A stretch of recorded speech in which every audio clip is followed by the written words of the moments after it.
Same course, same batch, almost पुढे मागं same application असेल टाइमलाईन म्हणजे बरोबर. 2 आठवड्यांनी पुढे बरोबर. मागं झालं असेल. बरोबर. पण तरी रिसीव्ह करायला असा वेगळा वेळ असं लागू शकतो?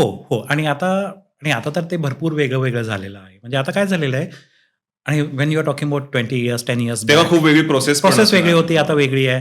हं, आता तुमचे जेवढे जास्ती पॉइंट्स आहेत, म्हणजे हं, आता जसं मी तुम्हाला म्हटलं, की 65 पॉइंट इज मिनिमम हं. पॉइंट्स. जास्ती पॉइंट्स असल्यामुळे you have got a better chance to get invitation. अच्छा. ओके. त्याच्यानंतर तुमचं ऑक्युपेशन काय आहे? हं, त्याच्यावरती पण ठरतं, की त्या ऑक्युपेशनमध्ये किती ओपनिंग्स आहेत त्या. हं, म्हणजे आपण एक्झाम्पल घेऊया, की तुम्ही म्हटलं, की अकाउंटंट आहे. हं. अकाउंटंटमध्ये जर गव्हर्नमेंटने म्हटलं, की या फायनान्शियल इयरमध्ये आपण 2,000 अकाउंटंट घेणार आणि सपोज जर तुमचं ॲप्लिकेशन गेला तेव्हा 2,000च्या जवळपास पोहोचला असेल, then you will be again in line हां. For long time. Quota sort of quota गेला. हां. So it is a quota system असं.